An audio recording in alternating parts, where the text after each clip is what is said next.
गांव में अपने बुजुर्ग पिता के अंतिम संस्कार के नहाने के बाद दोनों बेटे घर के बाहर आंगन में अपने रिश्तेदारों और पड़ोसियों के साथ बैठे हुए थे। कुछ लौट चुके थे और कुछ नहीं, अब तक एकत्रित थे। इतने में बड़े बेटे की पत्नी आई और उसने अपने पति के कान में कुछ कहा। बड़े बेटे ने अपने छोटे भाई की तरफ देखकर अंदर आने का इशारा किया और खड़े होकर वहां बैठे लोगों से हाथ जोड़कर कहा, अभी 5 मिनट में आते हैं। फिर दोनों भाई अंदर कमरे में चले गए। अंदर जाते ही बड़े भाई ने फुसफुसाकर छोटे से कहा, बक्सा छुपा दिया था ना? हाँ, हमने छुपा दिया था। चलिए अब चारों मिलकर जल्दी से देख लेते हैं, नहीं तो कोई आसपास का हक जताने आ जाएगा और कहेगा कि तुम्हारे पीछे हमने तुम्हारे बाबूजी पर इतना खर्च किया, वगैरह वगैरह। क्यों देवर जी? बड़ी बहू ने हंसते हुए कहा। हाँ, सही कहा भाभी आपने, छोटे ने भी सहमति में गर्दन हिलाते हुए कहा। तब तक छोटी बहू तेजी से बाबूजी के कमरे में जाकर बक्सा निकाल लाई।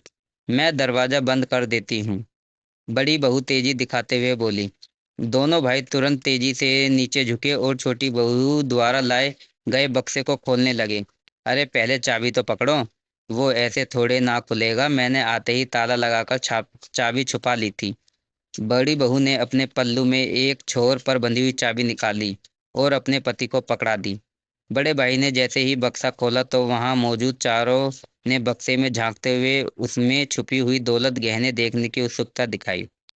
बक्से में बड़े और छोटे की पुरानी तस्वीरें, कुछ बर्तन, कुछ उन्हीं दोनों के छोटे छोटे कपड़े सहेज कर रखे हुए थे। चारों को विश्वास नहीं हो रहा था कि कोई ये सब भी भला सहेज कर रखता है।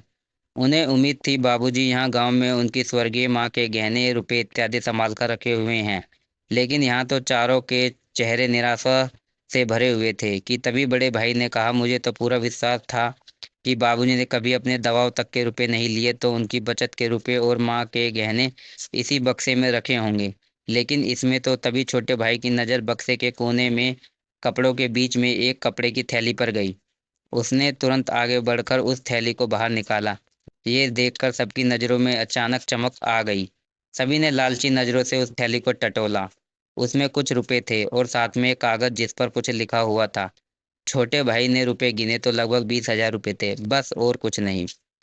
अरे इस कागज को पढ़ो, जरूर किसी बैंक अकाउंट या लॉकर का विवरण होगा, बड़ी बहू ने कहा। तो बड़े बेटे ने तुरंत छोटे के हाथों से उस कागज को छीनकर पढ़ा, जिस पर लिखा हुआ था, क्या ढूंढ रहे हो संपत्ति? हाँ, यही है मेरी और तुम्हारी माँ की संपत्ति। तुम्हारी बचपन की वो यादें जिसमें तुम शामिल थे, वो पल, वो खुशबू, वो प्यार, वो अनमोल पल आज भी इन कपड़ों में, इन तस्वीरों में, इन छोटे छोटे बर्तनों में मौजूद है। यही है हमारी अनमोल दौलत। तुम तो हमें यहाँ अकेले छोड़कर चले गए अपने भविष्य के लिए, मगर हम यहाँ तुम्हारी यादों के सहारे ही रहते थे। तुम्हारी माँ तुम्हें देखने को तरस गई और शायद मैं भी।